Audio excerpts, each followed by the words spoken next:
Madame, Monsieur, bonsoir et bienvenue dans le 20h de TFM. Dans l'actualité de ce mercredi, ouverture de la session plénière de l'Assemblée nationale. Impossible de lever dès demain l'immunité parlementaire des deux députés cités dans l'affaire de trafic présumé de passeports diplomatiques.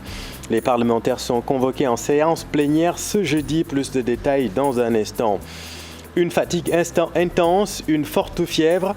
Ça y est, la grippe saisonnière s'installe petit à petit. De nombreux cas sont diagnostiqués chez les enfants. Reportage à suivre à l'hôpital Albert-Royer. À la une également, la chute des ventres de la presse papier. Les crieurs de journaux déclenchent le tocsin. Le business ne marche plus comme avant. Reportage à suivre. Et puis, exposition universelle Dubaï 2020. Le chef de l'État, Macky Sall, appelle les Sénégalais à s'inspirer des pratiques à Dubaï pour préserver l'environnement et les infrastructures.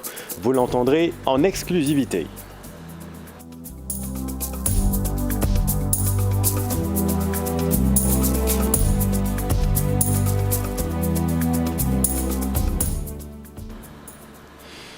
Impossible de lever l'immunité parlementaire des députés demain à l'occasion des deux députés cités dans l'affaire du trafic présumé de passeports diplomatiques. Le Parlement des deux députés demain à l'occasion de l'ouverture de la session plénière à l'Assemblée nationale selon Doudou Wade. Pour l'ancien président du groupe parlementaire Liberté et Démocratie, l'affaire des passeports diplomatiques devrait être classée depuis longtemps. Le voici avec Habib Faye. Elle atteint le quorum, l'Assemblée doit élire ses 8 vice-présidents. Ensuite, ses 6 secrétaires élus et les 2 questeurs. Le ministre de la Justice, le procureur de la République, n'a pas joué son rôle parce que ces députés-là pouvaient être convoqués et entendus. Rien ne l'interdit. Parce que nous sommes hors session et à cette période d'hors session, il est seulement interdit d'arrêter le député. Si vraiment les députés avaient estimé que c'était une faute grave qui nécessitait de livrer leur collègue à l'autorité de la justice, un député aurait pu déposer une résolution pour demander la levée d'immunité parlementaire de députés. Ce qui est réel, que depuis cette affaire-là a commencé, on a tout fait, en tout cas pour ralentir le processus. Parce que je vous ai expliqué que sur 4 questions, l'Assemblée on aurait pu aujourd'hui dépasser la levée du d'immunité. Pourquoi on ne l'a pas fait? Dès demain, pas dès demain. Attention, pas dès demain. Il y a une instruction à faire. La demande du ministre de la Justice, sinon du procureur qui passe par le ministre de la Justice pour arriver sur la table de l'Assemblée. Cette demande est soumise à une commission. Il faut créer une commission ad hoc composée de 11 personnes.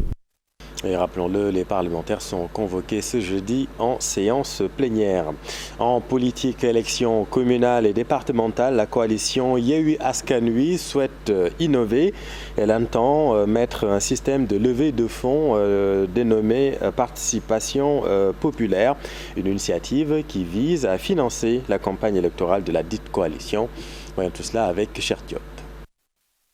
Les membres de la coalition Yewwi Askan Wi veulent une politique autrement. Ce lancement de levée de fonds en est la preuve, selon les membres de cette coalition de l'opposition. La coalition Yewwi Askan Wi va changer de méthode d'articulation de ses stratégies participatives, des stratégies d'élaboration, de dialogue, de partage, de proximité avec l'action citoyenne. Nous avons pris l'engagement de faire participer tous les citoyens sénégalais à l'effort de financement de ces changements-là. Ils ont déjà réfléchi sur les différents mécanismes pour la plus grande transparence, ce qui va d'ailleurs faciliter la mobilisation des ressources. Chaque transaction est tracée. Donc la personne qui envoie de l'argent est clairement identifié par l'application. Donc nous avons la base de données en cas de contrôle, en cas de demande de reddition des comptes, la base de données de tous ceux qui auront mis de l'argent sur le compte Kopar Express. Yewwi Askan Wi reste optimiste. La coalition compte se donner à fond pour remporter toutes les localités. Nous vous y convions, nous vous y attendons, mais ensemble, amorçons le changement. Ensemble, gagnons le pari du développement. Ensemble, mobilisons-nous pour la victoire. C'est tout le sens de l'appel de la coalition Yewwi Askan Wi en destination du peuple sénégalais. Regroupant plusieurs partis de l'opposition, la coalition Yewwi Askan Wi veut faire de la politique un moyen de renforcement de notre démocratie. Le mouvement Doïna dénonce la détention de leur coordinateur Guy Marius Sagna. Face à la presse, le mouvement exige sa libération et donne rendez-vous le vendredi prochain dans un cadre plus élargi pour annoncer le plan de lutte pour la libération de Guy Marius Sagna. Écoutons Mamadou Godia, leur porte-parole.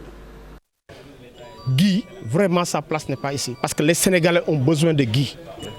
Parce que Guy, il est national. Quoi qu'on dise, il faut le dire. Hein. Les Sénégalais de tous bords, on connaît que Guy, il n'est pas violent. On connaît que Guy, il est à l'écoute de la population. Guy, il est la voix des sans-voix. Donc, pourquoi cet acharnement? Moi, je me dis que cet acharnement, c'est pour museler le peuple. C'est pour museler le peuple parce que c'est-à-dire qu'aujourd'hui, nous avons vu le manquement des syndicalistes, etc. Mais s'il n'y a pas une personne qui est là pour la souffrance des Sénégalais, pour les mots MAX des Sénégalais, mais donc c'est museler les Sénégalais. Et nous sommes désolés et nous n'acceptons pas ça. Parlons maintenant de l'exposition universelle Dubaï 2020. Parlant du PSE, le chef de l'État reconnaît que l'investissement dans le capital humain est primordial pour comprendre les enjeux de l'heure, mais aussi et surtout pour préserver nos infrastructures à travers une utilisation efficiente. Dans ce cadre, il a appelé les Sénégalais à s'inspirer des meilleures pratiques et à prendre soin de leur environnement et de leur cadre de vie. Et au micro de nos envoyés spéciaux Sarah Cissé et Hamza Diallo.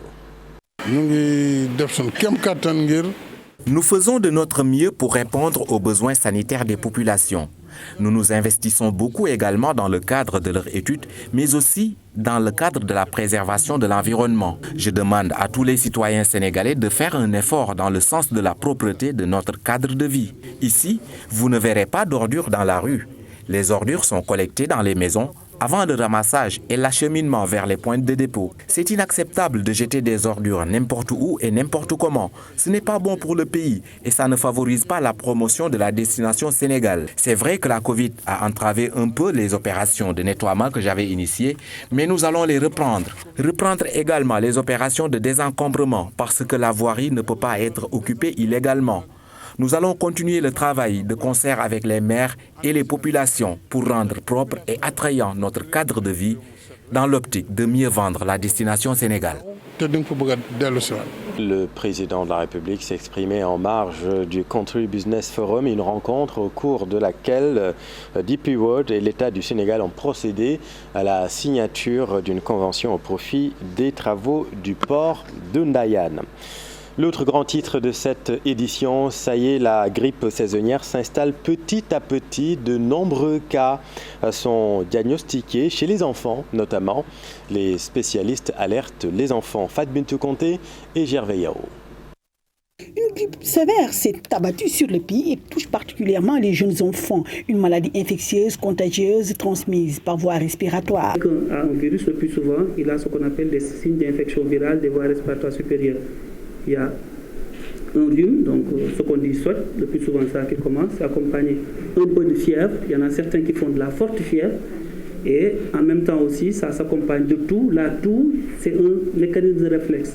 À chaque fois que le poumon ou les voies respiratoires sont inflammées ou sont agressées, la personne tousse pour pouvoir lutter, pour pouvoir dégager les voies respiratoires. Donc c'est essentiellement ces signes respiratoires qu'on voit maintenant. Dans certaines formes, effectivement, pour les enfants qui sont plus petits, parce qu'ils ont des voies respiratoires petites, ça donne ce qu'on appelle un peu de signes de difficultés respiratoires. Pour cette période, 3 virus ont été détectés chez les enfants après prélèvement. Ce qui fait que nous avons ce qu'on appelle le virus respiratoire syncytial. C'est sa période. Et ça, les prélèvements souvent qui nous envoient, qui n'ont rien à voir avec les prélèvements Covid, on les retrouve là-dedans. Nous avons l'influenza, le virus de la grippe, également dans les prélèvements que nous faisons pour les malades hospitalisés. Nous les retrouvons dans ces prélèvements. En plus de ça, nous avons le rhinovirus, n'est-ce pas, que nous retrouvons également dans les prélèvements que nous envoyons pour les cas sévères, les cas hospitalisés. Cette grippe, toutefois, a une incidence saisonnière avec un pic qui survient en général pendant la fin de l'hivernage. Quand il y a un changement de climat, qu'il y ait beaucoup plus de cas d'asthmatiques, de crises d'asthme. Ça, c'est ce que nous savons.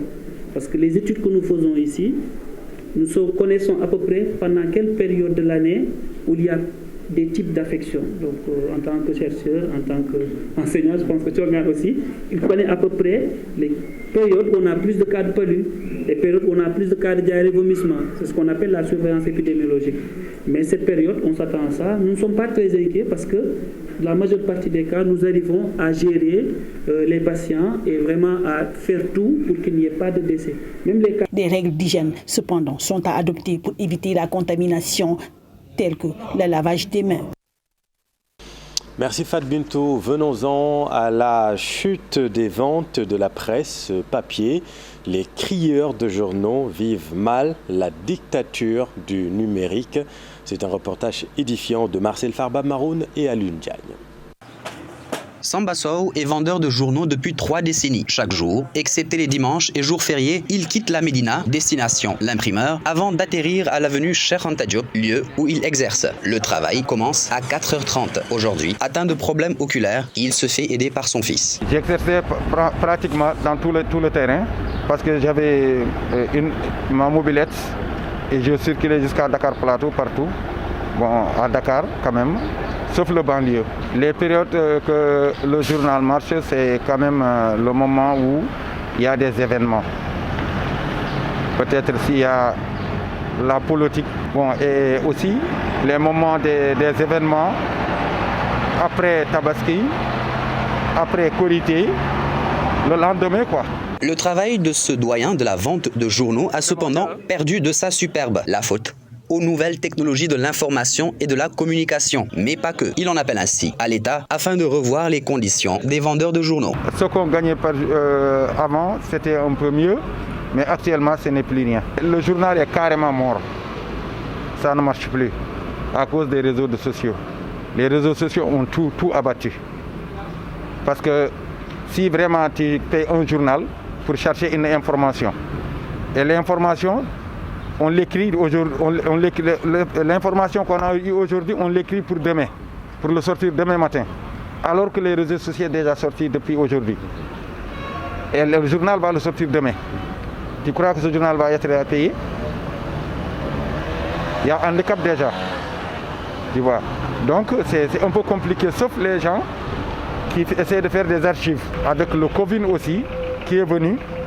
Et il nous a déjà paralysés, complètement paralysés. C'est aux environs de 9h que Samba Sow finit sa journée. Une journée en fait pas totalement terminée puisqu'il reste un autre travail de titan à abattre. Celui de classer les journaux invendus avant de songer à des lendemains meilleurs. Cette situation, Marcel, illustre la victoire presque définitive du numérique sur le papier. Face à cette situation, les professionnels des médias devront se réinventer pour rester productifs. Mamadou Fall et Pape Sangoné Mbaye. Son habitude a changé. Lui qui dévorait quotidiennement les journaux est aujourd'hui emporté par le numérique. Une évolution technologique qui secoue terriblement le business autour de la presse écrite. On n'a plus le temps. Et puis en plus, tout ce que tu vois dans les journaux, tu le vois sur ton téléphone, au niveau des réseaux sociaux. Le numérique, un facteur de la crise que traversent les journalistes, certes, mais la distribution et les secteurs informels font défaut au bon fonctionnement de ces secteurs. Nous connaissons un premier problème, c'est que la presse quotidienne n'est pas distribuée sur l'ensemble du territoire national. Le secteur informel doit beaucoup en termes de recettes non versées aux éditeurs de presse. Donc ce qui fait que certains éditeurs de presse ne donnent plus leurs journaux à certains distributeurs du secteur informel. Il faut faire la transition pour la digitalisation de la presse écrite. ce qui aura certainement des conséquences sur les emplois. Il faudra donc d'autres alternatives. Il va y avoir quand même des conséquences parce que la confection d'un journal, quand même, ça demande beaucoup de temps, ça demande beaucoup de moyens et qu'à l'arrivée, si ce journal n'est pas écoulé, quand même, ça peut avoir quand même des conséquences pour l'entreprise même et pour les journalistes qui écrivent ces articles. Maintenant, il faut dire que cette situation n'est pas spécifique au Sénégal parce que dans l'environnement médiatique mondial même, actuellement, la presse papier ne marche pas tellement. Pour les acteurs des médias, il est temps que l'État du Sénégal se donne à fond pour sauvegarder un secteur aussi important qui a permis au Sénégal de vivre des alternances sans heurts et une bonne cohésion sociale. La presse est d'ailleurs un socle de développement. Merci Mamadou. Atelier de commission de concertation sur la réforme du Fonds national de retraite. Les acteurs agitent l'idée de la mise en place d'une caisse autonome durable, une caisse qui serait destinée aux retraités au Sénégal. Suivant là-dessus le conseil technique du directeur général du budget, Soyibou Cham.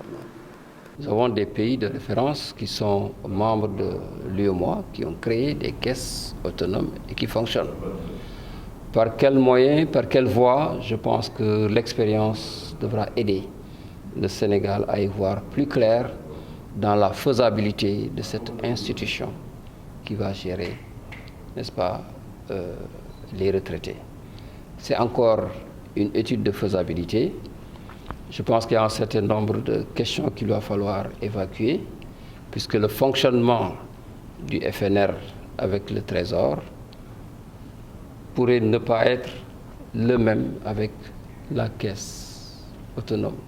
Donc c'est pourquoi nos amis du Trésor se pencheront de façon très précise sur cette question-là pour voir quelle est la faisabilité et l'opérationnalité d'une caisse autonome durable.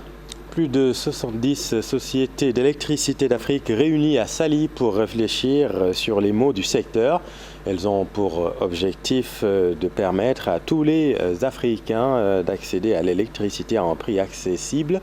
L'Afrique doit exploiter ses ressources pour atteindre ses objectifs selon les dirigeants de ces structures, Abdourahmane Diallo et Mamadou Gueye.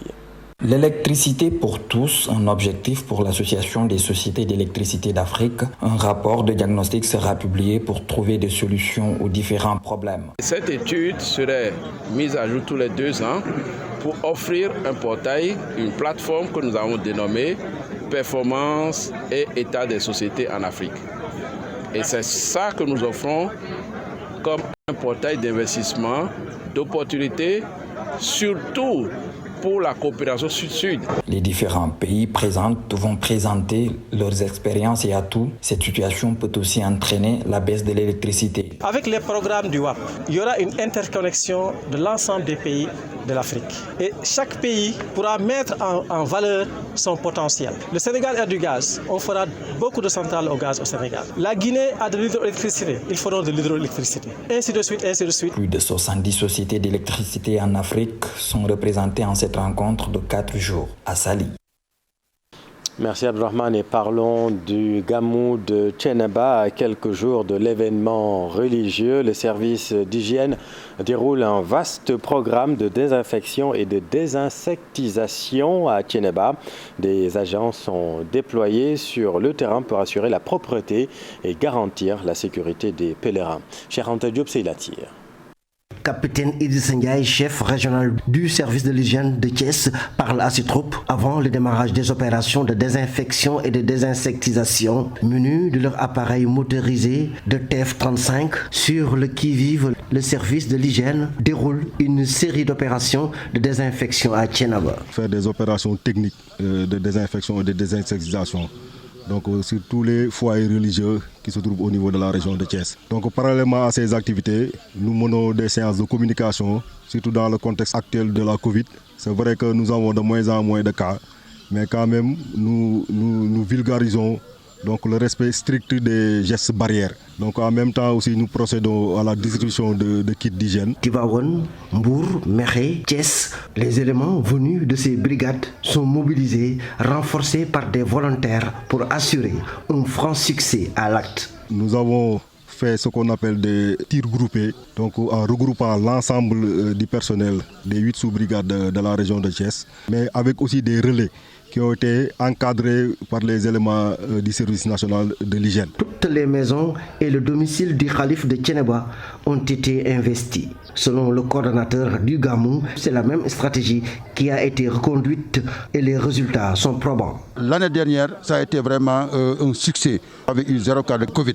Et cette année aussi, on souhaite avoir cette même résultat, cette même situation. Thiénaba, des campagnes seront menées pour davantage sensibiliser les pèlerins pour qu'il y ait 0 cas de Covid-19 dans la cité religieuse. Merci, cher Anta. L'actualité, c'est aussi cette triste nouvelle qui frappe le monde de la culture, la mort de l'actrice Myriam Dior. Les artistes pleurent, une grande professionnelle. Fatima Touré. L'actrice Myriam Dembélé, plus connue sous le nom de Myriam Dior, n'est plus sous les projecteurs depuis quelques années. Elle s'est faite une place de choix dans le paysage audiovisuel de Har Media avec la série Belle-Mère, passant par Even Prod dans Idol et récemment à Mbarodi dans la série Virginie. L'actrice a bien charmé le public avec professionnalisme, raison pour laquelle un vibrant hommage lui a été rendu sur les réseaux sociaux. Chacun y va de son commentaire en parlant de sa bonté, de sa disponibilité, mais aussi de son humilité. De la page Let's Go in Sénégal, passant par Femme Chic, ainsi que d'autres pages, la douleur de sa disparition se fait ressentir et s'activer aussi dans le social, en aidant les personnes dans le besoin, témoigne un internaute. Maman Myriam, comme l'appelaient affectueusement les jeunes, est partie, laissant derrière elle tristesse et consternation, une famille dévastée et meurtrie. Elle repose désormais au cimetière musulman de Yoff. Toute la rédaction de la TFM présente ses condoléances à sa famille, particulièrement à sa fille Aïssatou, plus connue sous le nom de Djini. Que la terre de Yoff lui soit légère. Dans l'actualité sportive, Kouna Ndao, élue reine du basket sénégalais 2021. L'arrière de l'AS Ville de Dakar réalise ainsi le doublé puisqu'elle l'avait remporté en 2019 lors de sa première saison sous les couleurs du club de la ville de Dakar. Son portrait avec Mamadou Fall. C'est à Saint-Louis Basket Club qu'elle a fourbi ses armes. Kouna Ndao, âgé de 25 ans, jouit d'une solide réputation dans ce club qui est une pépinière de talent dans ce basket sénégalais. La MVP de la finale du championnat en 2017 quittera le Saint-Louis Basket Club en 2019 avec un bon palmarès pour s'engager avec l'AS Ville de Dakar. Sa première année est une grande réussite. À titre personnel, elle est élue reine du basket à l'issue de la saison. C'est aussi l'année où elle connaît sa première sélection en équipe nationale A. En 2021, elle récidive. La reine a engrangé 15 voix sur 35 après avoir réalisé le grand chelem cette saison avec l'AS Ville de Dakar. L'arrière a aussi participé à l'Afro-Basket où le Sénégal a fini 4e. Et à côté de la reine, il y a le roi Thierno Ibrahim Magnan, roi du basket 2021, le meneur de jeu de Dakar Université Club. Après une longue carrière hors du pays et couronné à l'âge de 31 ans. Son portrait est dressé par Mamadou Ndiaye. Le roi du basket 2021 est un expérimenté, un globe-trotteur qui a connu le monde professionnel avant de rentrer au pays. Thierno Ibrahim Magnan, âgé de 31 ans, a connu une riche carrière. Ses passages dans les collèges et universités américaines, notamment aux Panthers de Milwaukee, laissaient présager une carrière en NBA. Mais le meneur arrière a plus joué en Europe, notamment en Espagne. Avec l'équipe nationale, il a joué quelques campagnes sans jamais être le meneur titulaire, souvent barré par Khandal Maïda. Lors du dernier Afro-Basket, le coach Boniface a préféré faire appel au meneur américain Pierre Henry au détriment du joueur de Dakar Université Club, pourtant auteur d'une bonne saison qui lui a valu la couronne de roi. Qualifié avec son club pour la prochaine balle, la Basket Africa League, l'international sénégalais sera sans doute ravi de renouer avec les compétitions internationales. Et puis en football, Bouna Sarr n'a pas répondu aux attentes après ses 2 prestations avec l'équipe nationale du Sénégal. Le latéral droit n'a pas fait montre de son talent selon les observateurs. Voyons tout cela avec Cher Sadibou Diarra. peut mieux faire. C'est ce qui ressort de l'analyse des 2 premières prestations du défenseur latéral droit, Bouna Sarr, avec le maillot du Sénégal. Il est à l'heure de l'étude du football africain et de la tactique des Lions. Il a été intermittent durant ces 2 matchs. C'est le premier match. Il n'a pas été constant en première période. On n'a pas vu son vrai potentiel. C'est en deuxième période qu'il s'est rebuffé pour donner un peu de satisfaction. Pour le deuxième match aussi, sur les 90 minutes, il n'a pas été constant. Il a fait des apports offensifs aussi très intermittents. Donc peut-être il est dans l'adaptation toujours. Donc on peut lui concéder ça.